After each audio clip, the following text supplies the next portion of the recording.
当我读到这个所谓的内部消息的时候，我不禁惊出一身冷汗。换句话说，3到5月之后，伊朗将卷土重来，而且将携更强的核能力重新回来，这才是真正可怕的事情。亲爱的各位大家好，欢迎各位收看今天2025年6月25号星期三在全网播出的战略节目视频。我现在在杭州啊，这个杭州西子湖畔，所以非常抱歉，今天一身休闲装，但是呢，新闻更加重要，国际事件更加重要。昨天我在这个评论当中给大家勾画了一幅图画，这个我的结论非常明显。现在在伊朗和以色列、伊朗和美国、美国和以色列之间都在唱着一台戏。这台戏很多时候呢，把世界玩弄于股掌之间了，把很多人搞到云里雾里去了。这里面最主要的是美国和伊朗，这个美国和伊朗在唱台戏，然后美国和以色列之间，我们不能说唱戏，但是至少相当程度，美国目前给了以色列一个巨大的承诺，就是以后让以色列做老大，彻底把伊朗给摁在地下。那么至于以色列跟伊朗之间的这种恩仇情缘关系呢，在美国和以色列之间的这种交易，在美国和伊朗之间的这个交易当中呢，显得已经不重要了。以色列只要未来能够在中东当老大，他愿意在目前这时候放马归山，对伊朗放马归山。好，今天最新的新闻是佐证了我昨天的这个逻辑推断。事情是这样的，首先我们来看伊朗方面，然后我们来再看美国内部情报机关内部的一些透露出来的结果，然后同时再看在象牙举行的北约的一个峰会。坦率地讲，北约峰会目前你不关心也罢，因为北约峰会表面上虽然是美国在主导，但是其实主要是那些欧洲国家。欧洲国家这次彻底是这场整个的这个大的变局当中最大的输家。我们先主要来谈谈伊朗和美国内部情报机关的动向吧。首先，伊朗方面是这样的，伊朗的总统虽然并不是很重要，但伊朗总统最近出来讲话了，他说我们伊朗啊愿意放弃核武器，我们的核计划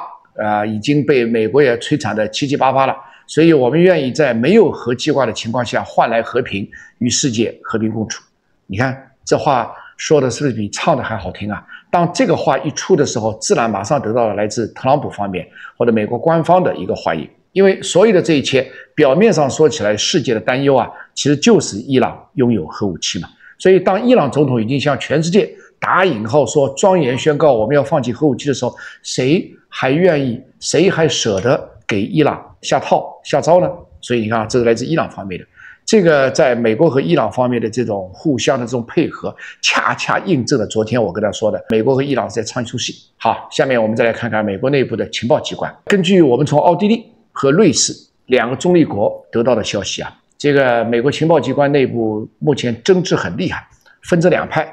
就是具体的焦点就是在于星期天，我们北京时间星期天上午的时候，美国据说派了125架飞机长驱直入伊朗，然后去炸掉了3个这个所谓的核设施，到底有没有全部摧毁？现在基本上的一致的意见，虽然在前几天还有两派意见，对吧？我昨天给大家引述了来自欧洲啊等等一些国家的一些内部消息。现在美国情报机关内部，据欧洲方面的透露啊，美国情报机关内部的基本上形成了一致的意见，就是这次没有摧毁，而且这次呢，你说没有摧毁也不尽然，总归有点摧毁，但是实质性的没有摧毁。那么现在关键问题，这个伊朗的核能力到底被摧毁了多少？是完全被打得趴在地下起不来了，还是一点都没摧毁？其实真正的美国情报机关内部的结论是处于两者之间。具体来说，听好啊，下面用你的小本本记下，听好。伊朗的核能力经此一战，就经3天之前美国的轰炸之后呢，只被打回原形几个月时间，最多也就3到5个月时间。当我读到这个所谓的内部消息的时候，我不禁惊出一身冷汗。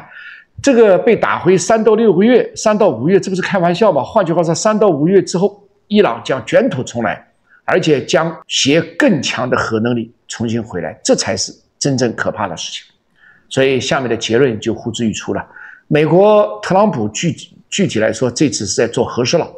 虽然他刚开始有点被内塔尼亚胡拖下水，但是最后也许在星期5、星期6的那一刻，他醒过来了。要把伊朗完全摧毁是不可能的，而且特朗普也不可能改变他的初衷，跟伊朗讲和，只有让伊朗最终趴在地上。那么呢，对以色列方面呢，对他的小老弟以色列方面呢，只要给他承诺，我以后在中东让你当老大就可以了。所以现在是伊朗是偷着笑，以色列方面是敢怒而不敢言，因为特朗普对他承诺的说以后让你这中东当老大，这话谁信呢？但是这话作为美国总统特朗普的口里说出来，内塔尼亚胡又敢不信吗？所以现在最不爽的是内塔尼亚胡。当然，在伊朗方面，如果按照美国情报机关内部的说法说，现在他的核能力只被打回3到5个月的话，那当然从我们各方来说，当然是要非常担心的。未来他的核能力会不会卷土重来？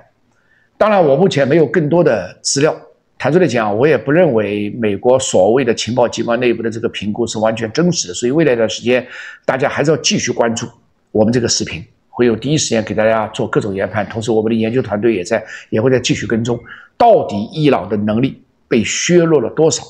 从目前来说，朋友们可能会觉得老邱可能观点、研判、立场有点发生变化了啊。这个我觉得到目前为止，我还是坚持我之前的观点。我认为伊朗经此一役，他的国家实力是被大大削弱。我不认为伊朗未来还具备完全发展核武器的能力。即便他要发展核武器，恐怕特朗普也不答应，美国也不答应。那么那个时候真的是要把美国、欧洲啊、以色列又挤在一块了。所以伊朗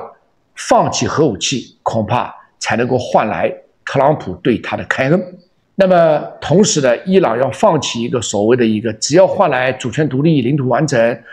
换来一个国家的尊严，也许只要特朗普在任上就能够给他1天的安全。所以伊朗恐怕未来在中东作为一个大国的时代，恐怕将一去不复返。也许我这个结论下的有点为时过早，当然一切让未来的时间来检验。那么至于特朗普向内塔尼亚胡承诺的我让你当老大，能不能真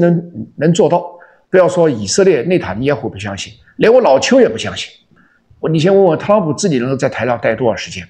内塔尼亚胡自己能待多少时间？这次内塔尼亚胡之所以打仗，最主要是还是为了摆脱自己内政上的压力。所以你现在特朗普给他搞得不干不湿，这事儿让内塔尼亚胡怎么处理呢？所以最后的结论是，最近一段时间，这个在中东的各方之间，一方面在唱出戏，但是所有的目前的结论、目前的结果，只是第一轮我们叫 1.0 这个所谓的竞争的一个结果。恐怕这一场这个整个的这个竞争，有个 3.0 有个 5.0 都毫不为过。所以未来几个月中东必将是极其不安宁，因为最后的底层逻辑是这样：谁会真正相信特朗普？如果你相信特朗普，你就输了。谁会真正相信特朗普和伊朗之间的交易？谁又会真正相信特朗普给以色列的承诺？所以现在偷着乐的是伊朗，伊朗至少在目前暂时活下来，对不对？暂时啊，我只能说暂时。如果有一天伊朗胆敢再发展核武器的话，不但以色列会对他进行更加沉重的打击，而且美国总统特朗普也不会答应。更何况，大家永远不要忘了，伊朗内部的党政军已经被以色列情报机关搞得千疮百孔，所以伊朗是不可能，也没有胆量，从理论上说也不应该再发展核武器，再去冒天下之大不韪。关键问题，作为一个主权独立的国家，你如果不发展核武器，当然拥核我们肯定是不赞成的，我只是从理论上推演。你今天在美国和以色列的压力之下放弃了核武器，明天、后天，当美以两国对你施以更大的压力，更何况你内部已经千疮百孔的情况下，你还有什么牌，还有什么后路可走？所有的这一切呢，其实都是不但会影响中东格局，影响世界格局，影响我们国家未来的外交的一些研判，同时对于中国经济，对于我们中国经济置身于其中的全球的大宗商品，对于这个国际的油价，其实都是有非常长远深刻的影响。好，今天由于我在杭州，后面还有很多工作，我就先跟大家聊到这儿啊。这个今天稍微休闲一点，谈的也比较松散一点，但是呢，形散神不散，这是一个阶段性的重要的战略研判，供大家参考。同时呢，更多的消息也欢迎大家在评论区和我展开互动。非常感谢各位的关注，明天同时间我们再见，谢谢大家。